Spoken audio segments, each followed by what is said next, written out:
Assalamualaikum warahmatullahi wabarakatuh. Waalaikumsalam warahmatullahi wabarakatuh. Bismillah walhamdulillah wassalatu wassalamu ala rasulillah Muhammadin bin Abdillah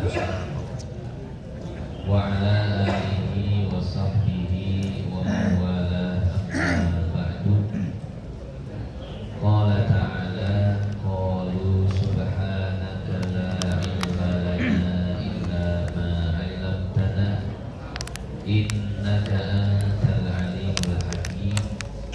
Rabbi shrah li Amin. sadri Amin. wa yassir li amri wahlul 'uqdatam min lisani yafqahu qawli. Amin ya rabbal alamin.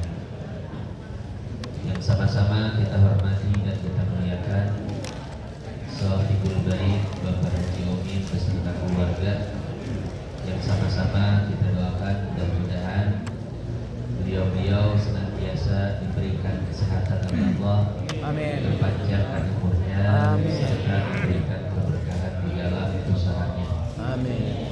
Yang kita hormati dan kita muliakan guru kita Al-Ustaz Haji Basit beserta guru-guru yang lainnya, Amin.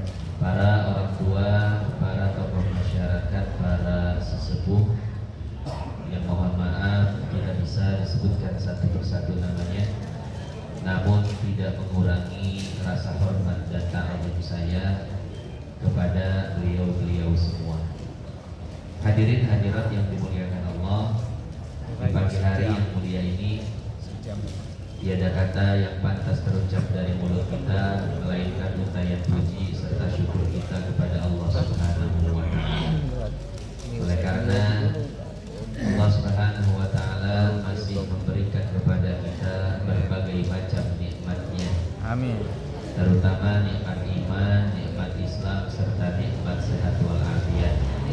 Amin. Dan tak kalah pentingnya nikmat panjang umur, sehingga pada kesempatan kali ini di tempat yang mulia ini kita masih dapat berkumpul untuk sama-sama melaksanakan salah satu kewajiban kita, yaitu menyambung tali silaturahim dan dalam rangka menuntut ilmu.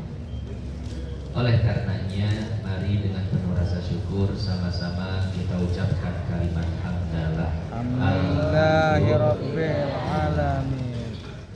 Salawat beserta salam senantiasa kita limpahkan kepada junjungan semesta alam, Sayyidi ahli dunia wal akhirah, baginda Nabi besar Muhammad sallallahu alaihi wasallam. Semoga tetap tercurah kepada para sahabatnya, para keluarganya, ahlul baitnya, dan mudah-mudahan sampai kepada kita selaku umatnya. Amin. Amin ya Allah ya Rabbal Amin. alamin. Hadirin hadirat yang dimuliakan Allah, hari ini adalah pertemuan pertama kita setelah libur panjang, yaitu libur Ramadan dan libur Lebaran Idul Fitri. Pertama saya ingin mengucapkan kepada hadirin hadirat sekalian, minal aidin wal faizin, kullu amin wa antum bil khair. Saya pribadi mohon dibukakan pintu maaf yang sebesar-besarnya. Kira-kira dimaafin nggak Bapak Ibu? Maaf. Alhamdulillah. Berarti kita kosong-kosong lagi ya. Hadirin hadirat sekalian yang dimuliakan Allah, di dalam kitab Mishkatul Anwar ada sebuah riwayat tentang kekayaan Nabi Ibrahim alaihissalam. Jadi Nabi Ibrahim selain seorang nabi, beliau pun adalah orang yang kaya raya.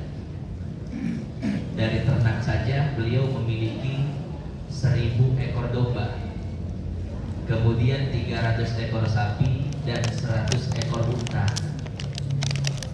Di dalam riwayat lain disebutkan bahkan beliau ini memiliki ternak sebanyak 12.000. Itu kekayaan dari segi peternakan, belum lagi dari yang lainnya. Walhasil Nabi Ibrahim ini kaya sekali. dan beliau pun sangat dermawan. Setiap orang yang lewat depan rumahnya suruh mampir makan, ya. Kemudian sedekahnya, zakatnya itu luar biasa sekali, Bapak Ibu. Ya. Satu ketika ada orang bertanya, wahai Nabi Ibrahim, milik siapakah seluruh ternak yang kau miliki? Apa kata Nabi Ibrahim? Ini semua milik Allah, bukan punyaku. Andai Allah meminta seluruh harta kekayaanku, akan aku berikan semuanya. Jangankan harta kekayaanku, jangankan ternakku, jikalau Allah meminta anakku, akan aku berikan. Aku sembelih anakku untuk Allah Subhanahu wa ta'ala. Jadi Nabi Ibrahim berkata seperti ini dulu sebelum beliau memiliki anak. Beliau menikah dengan Siti Sarah, dengan Siti Hajar, belum punya anak, ya. Dan beliau mengatakan hal tersebut ketika belum apa? Punya anak. Andai aku punya anak dan Allah meminta, aku berikan untuk Allah. Aku bersedia menyembelih anakku, bukan hanya hewan-hewanku, untuk Allah Subhanahu wa ta'ala. Hadirin hadirat jamaah yang dimuliakan Allah, ternyata kemudian Nabi Ibrahim diuji oleh Allah Subhanahu wa ta'ala. Diberikan anak Ishak, diberikan anak Ismail. Setelah itu apa yang terjadi? Kata Allah, Ibrahim, dulu ente ngomong apa? Jangankan ternak, kalau Allah minta anakku, akan aku sembelih untuk Allah Subhanahu wa ta'ala. Sekarang aku tagih janjimu, wahai Ibrahim. Maka benarlah Bapak Ibu sekalian yang dimuliakan Allah, akhirnya Nabi Ibrahim bermimpi sebanyak 3 kali menyembelih anaknya Ismail. Kemudian setelah itu bertanya, wahai Ismail, anakku, aku bermimpi ini adbahu, menyembelihmu. Bagaimana pendapatmu? Mada tara? Apa kata Nabi Ismail? Kata Nabi Ismail, ya abatif alma tutmar.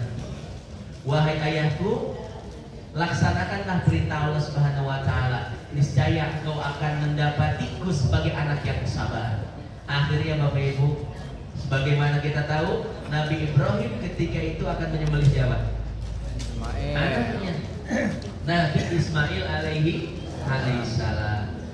Tapi kemudian tidak jadi karena Nabi Ismail wa fadainahu bidzibhin adzim, diganti oleh Allah dengan sembelihan yang besar. Dalam kitab-kitab tafsir disebutkan yaitu seekor domba yang berwarna putih, gemuk, memiliki tanduk yang sangat besar. Akhirnya tidak jadi Nabi Ibrahim disembelih. Sebetulnya Allah hanya ingin menguji keimanan Nabi Ibrahim alaihi salam. Dulu ente ngomong apa? Sekarang saya tagih janji. Bener, luar biasa Pak. Nabi Ibrahim karena ketaatannya dan keimanannya kepada Allah Subhanahu wa ta'ala, maka beliau mampu melewati ujian tersebut. Apa yang dapat kita ambil dari kisah ini, Bapak Ibu? Yang dapat kita ambil hikmah dari kisah ini adalah bahwa hati-hati dengan ucapan. Bapak Ibu, hati-hati dengan apa? Ucapan.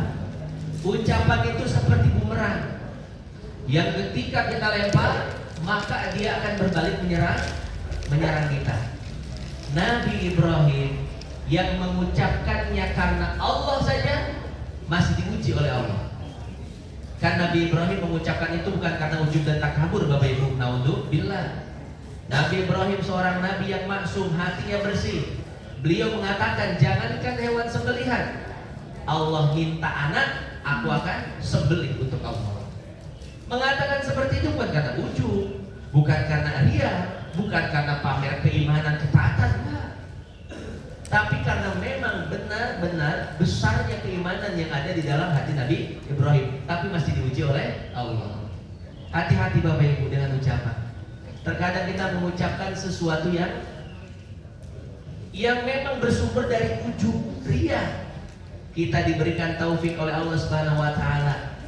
untuk mudah beribadah, tapi kemudian apa? Ujub dengan ibadah kita, ria dengan ibadah kita, sehingga terucap ucapan-ucapan yang seperti tadi, seolah-olah menimbulkan keimanan, seolah-olah keimanan dan ketaatannya ingin dilihat dan didengar oleh orang lain.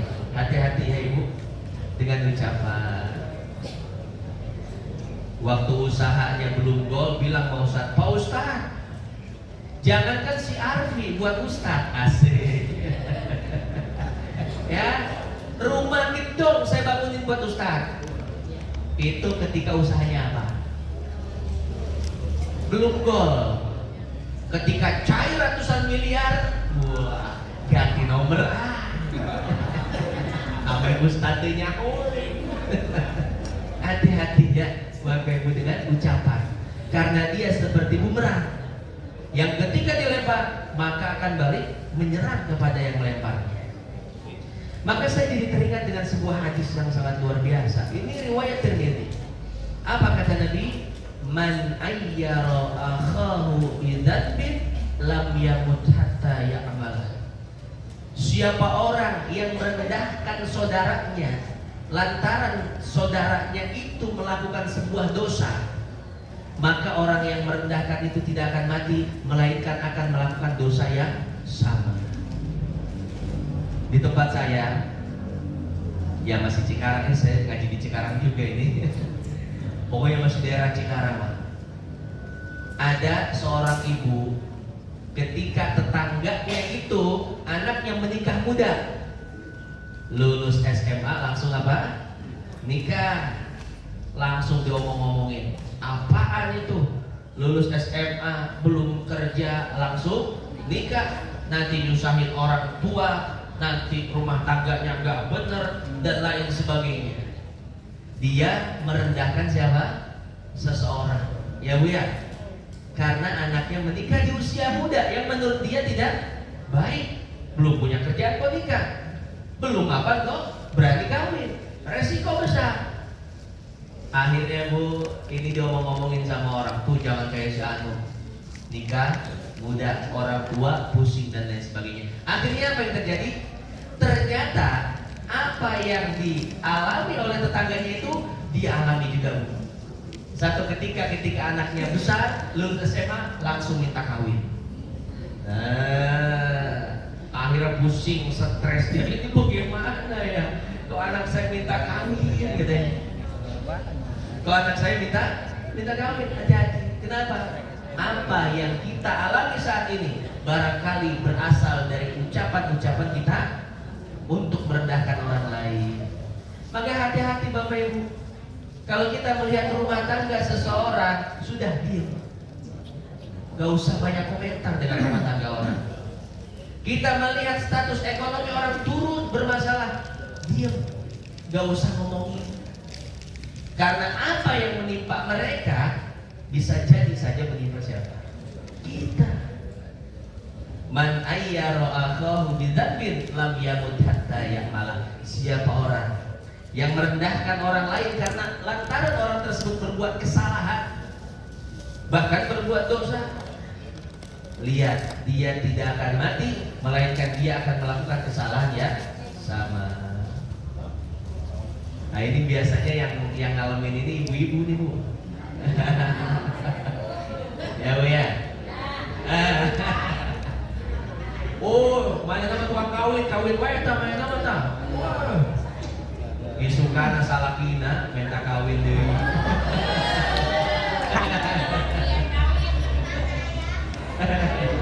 Kayakna.